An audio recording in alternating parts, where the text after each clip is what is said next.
Chapter 9 is all about estimating the value of a parameter using confidence intervals. This is the first chapter that we will start to get into how to critically read statistics and determine if they are significant in context of a solution. Now, in Chapter 9, the idea of confidence interval is going to address how confident we are in our statistics, meaning, is our sample an accurate representation of the population? In Chapter 9, we're going to be looking at 3 types of confidence intervals. Now, Section 9.1 is all about confidence intervals for a population mean. So we're always going to be looking at mean for this chapter, or this section, shall I say. And the key to this section, how we know that it's a problem from 9.1, is that the population standard deviation is known. And this is going to be very important because in later sections, this is not necessarily going to be true, so we're going to have to address the problems differently. Now, before we get started on actually how to calculate some of these problems, we want to define a few of these words. So the first thing we want to talk about is, well, what do we mean by a confidence interval? Well, an interval really is just an interval of numbers for an unknown parameter. So maybe something like the interval of 2 to 10 and so forth. And we address this next thing called level of confidence, which will say the expected proportion of intervals that will contain the parameter. We will basically be denoting this as a percent. So maybe like 85% confident. So the idea is we'll be 85% confident that we have a specific interval that is correct. This slide here gives an example of what we mean by a confidence interval. And so we start out by giving 95% level of confidence. That's just an example. The level of confidence can be anything. And what that means in context is that if you were to find 100 different intervals based on samples that you collected, you would expect 95 out of 100 of those to actually contain the true parameter. And remember, what we mean by parameter is the population value. So in this case, if we're talking about mean, 95 out of 100 times the values that we would calculate would contain the population's value, which would be good odds. So in context of statistics, that would mean we are 95% confident that the obtained interval contains the true population parameter, meaning the true population value. So if we went with specific numbers, this example down here, if we constructed a 99% confidence interval that came out to have a lower bound of 52 and an upper bound of 71, how we would interpret it, and this is something you will have to use in your homework, we are 99% confident that the population mean is between 52 and 71. Now, the difference in your homework will be that you're not just going to use generic mean. It might be like the mean height of males or the mean size of an object. So you would put it into context, but essentially what you're saying is you're confident that the real population is somewhere in this interval. Now, for our calculations to work in this section, there are a couple of requirements that must be met. And you want to make sure these hold true when you're answering questions about problems in your homework. And the key is that the population that you're using either has to be normal, or if it's not normal, then you have to have a sample of greater than or equal to 30. So 30 is the magic number. If you have below 30 samples, as long as you're in a normal population, that's okay. But otherwise, it has to be greater than 30 or it will not work. Now, the next key portion of confidence intervals is this idea of margin of error. And the confidence interval estimates the population in the form of a point estimate plus or minus the margin of error. So if you have an interval from, let's say, A to B, your margin of error is what connects the middle to the two sides. All right, and essentially this tells you how accurate your estimate is or your sample is. And so we really, if we want it to be accurate, we want low error. That's what we're going to be striving for. So if we look back at our previous example about the 99% confidence interval that was from 52 to 71, then the point estimate is the middle, which is 61.5, and the margin of error is 99.5. That's because we go from 52, all right, to 71, and in the middle is 61.5, and your margin of error is what connects the two sides to the middle. And so if you think about this, that gives us a range of about 19 values. And so in terms of statistics, that means we have an interval of 19 numbers to be right about. And so the larger you make your interval, the higher the chances are that you're going to be correct.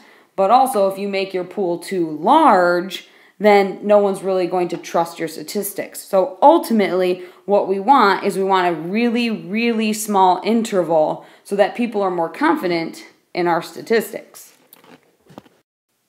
Now, there are three factors that can affect your margin of error. The first one is the level of confidence. So this says that as the level of confidence increases, then your margin of error will increase. So obviously you want to be really confident, but at the same time, by making your statistics highly confident, you're also going to increase your error, which is a problem. The second thing is the sample size. As the sample size increases, then the margin of error will decrease. So the more samples you get, meaning the more subjects that you sample, then the lower your error will become, which is actually what we want. And the third thing that can affect a margin of error is the standard deviation of the population. The more spread there is in a population, the wider our interval will be for a given level of confidence. The problem with the standard deviation of the population is we can't control this because the population is the population. We can't change that. But the two things that we can change are our level of confidence and our sample size. So those are the two things that we're mainly going to focus on in our assignments. Now, this slide shows an example of a calculation with a sample size of 17 versus a sample size of 35. And we'll talk about how to get these confidence intervals in a little bit. But what we can see here is that the margin of error when we use 17 subjects versus 35 subjects is much higher with only 17. And so therefore larger sample sizes will reduce our error. And remember, the lower the error, the better it is for our statistics. This slide here shows what happens when you change the confidence level. So when we go from a 90% confidence to a 99% confidence, we can see that we go from 0.008 to 0.012. As far as margin of error is concerned. So we want low margin of error, but that also causes us to have lower confidence. So as we increase the level of confidence, the margin of error increased, which can be a problem. So how do we combat this? That's what we want to talk about next. So essentially, if we want to be more confident about our statistics, the only way to do this without decreasing or increasing our error is to increase the sample size. And so that's what the main thing that we can do as data gatherers to help give ourselves better statistics. If we want to reduce the margin of error, we would need to decrease our level of confidence. Well, ultimately, when you're researching, you want a high level of confidence. So you don't want to compromise your confidence. And so the only way to decrease your error without compromising your confidence is to increase the sample size. So this is really, as a statistician or a researcher, this is the best thing that you can do to decrease error. Now this slide is showing us how to actually calculate the interval. Up until now, I was just telling you what the intervals were. Now, the interval that we're going to be using is what's called the z-interval, all right, which comes from z-score because it comes using the standard deviation and the mean and which is similar to what we did with z-score. Now, these are the actual formulas for the lower and the upper bounds of the z-interval, but we're actually going to use the calculator. And here are the commands. It's menu, 6 statistics, and then there's a whole menu for confidence intervals. And we're going to choose the first one, z-interval. And it's important that we know it because we're going to learn about more intervals later, but we have to note that this is only if the standard deviation of population is known. All right, that's the only time that you can use the z-interval, and we'll talk more about that in upcoming sections when the type of confidence interval is going to change. Now, in the next slides, we're going to go ahead and use the calculator command, so make sure you can find those in the menus to actually do some examples of finding confidence intervals. All right, so for this example, it says a simple random sample of size n is drawn from a population that is normally distributed, that's important, with a population standard deviation known to be 13, and the sample mean is 108. So these are pieces of information that we're going to need. Standard deviation is 13, and mean is 108. We're going to need those for the calculator. Now, the first one says compute the 96% confidence interval for mean if the sample size n is 25.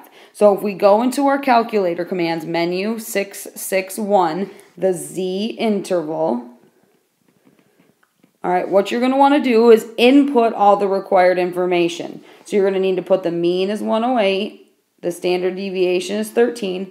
Now, the confidence interval is 0.96, and n is 25. So go ahead and input those into the calculator, and you should end up getting what the interval of 102.66 and 113.34. That's what they would call, it's the C lower. That's how it's labeled in the calculator, and this is C upper.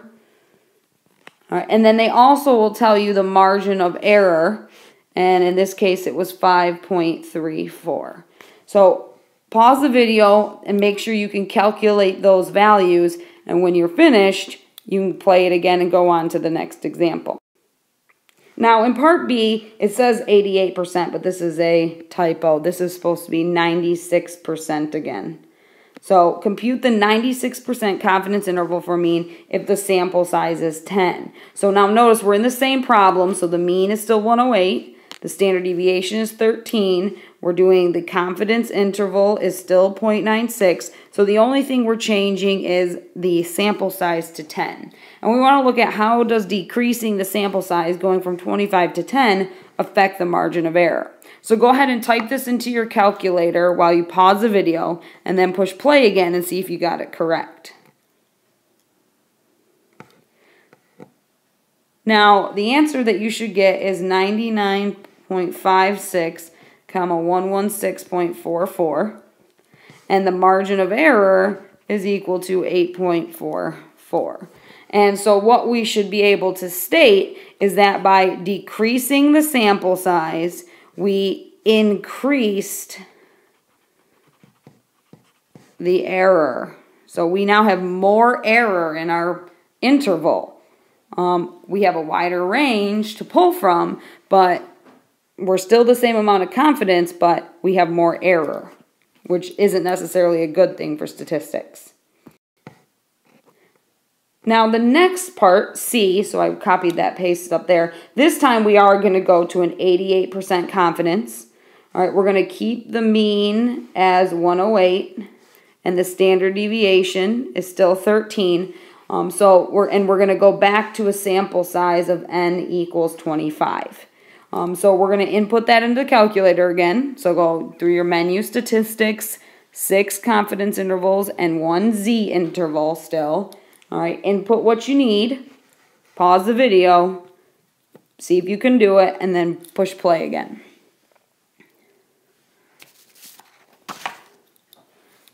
So for this one, we get 103.96, 112.04, with a margin of error of 4.04. Now, if we compare this to part A, the confidence interval was 5.34 as far as our error. So by lowering the confidence to 88, we actually increased, or actually I guess in this case we decreased error. But we decreased our error, but at the same time now we're not as confident, which even though we have less error, are we okay with only being 88% confident? Maybe in that situation you are, so it just depends on the problem. Now in part D it says, could we have computed confidence intervals for part A through C if the population had not been normally distributed? And if you recall back at the beginning, one of the criteria that we discussed was it either had to be normal or it had to have a population greater than 30, or a sample size greater than 30. And since the biggest sample size we did was 25, then we would have to say no, sample is below 30. And therefore we couldn't do this. But if it was greater than 30, then it wouldn't really matter if it was normal or not. All right, and the last one, part E, says, if an analysis revealed 3 outliers greater than the mean, how would this affect the confidence interval? So recall what outliers will do. So if these outliers are greater than the mean, then they will skew the graph to the right, because that's where the greater portion is. All right, thus increasing our interval to the right. So essentially, it's just going to shift everything towards those outliers, which may end up causing us to shift our whole interval away from what the true population is. So that's why it's so important that we do a good process of collecting our data. Otherwise, if we have too many outliers, we may actually get an interval that's so far away from the truth that our statistics may be inaccurate and cause us not to be able to draw conclusions from them or produce reports about them.